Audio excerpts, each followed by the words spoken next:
The reason I became a CASA was because I knew that there were situations that children experienced in their home life. It was something that I saw I can make a difference in maybe that one child's life. What I really like about CASA, and part of what attracted me is I'm looking for something that I can be passionate about, that will get me out of bed every morning, give me something meaningful to do. Whenever I was watching the news and I saw cases about child abuse or child neglect, it affected me, and then I started doing a little bit more research and I found CASA of Tarrant County. And then I joined the info session, and the number of Hispanic speaking cases, just I was like, I have to do something. So that's why.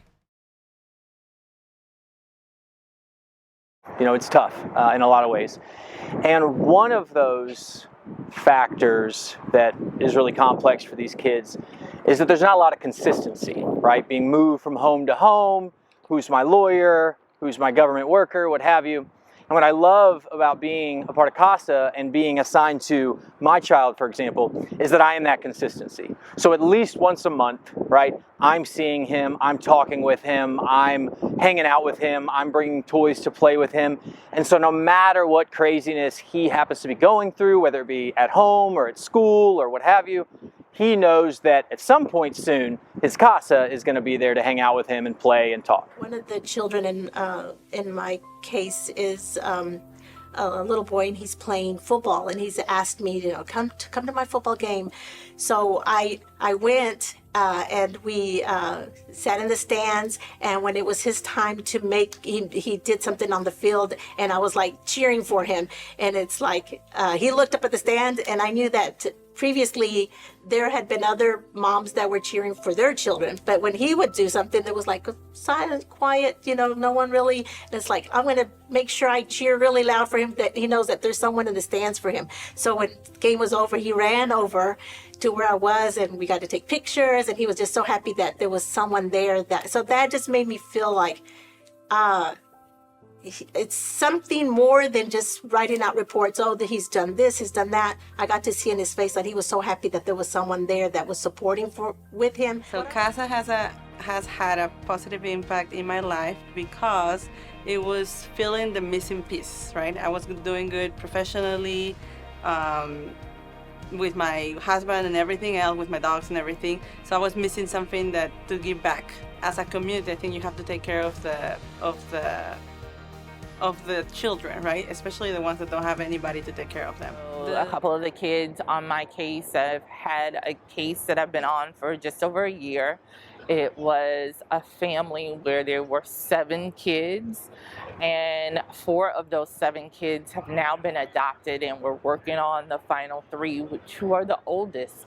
So making sure that they feel still a sense of love and belonging, and like somebody is still looking out for them and trying to find the best opportunities for them, best places for them, that's been some of the most rewarding pieces for me. I think for me, CASA, it just reinforced the importance of being in space with another person. That my CASA knows that I'm going to be the consistent person in her life. She's moved to a couple of different settings and has had some pretty significant changes in her life, but I've kind of been there and with her through all of those pieces, and we look forward to knowing we're both going to be there for each other. So the reason that we need more men to volunteer as advocates is because we have caseloads, and half of those are boys and the other half are girls, and we only have about 13% of our active volunteers that are male. So that means that less than half of those volunteers that are male are meeting the needs and helping the boys find their place. What I would say to someone who is looking to support CASA is that they would be putting in time and effort and something that's going to go much further than just the day. It's going to make a difference in that child's life.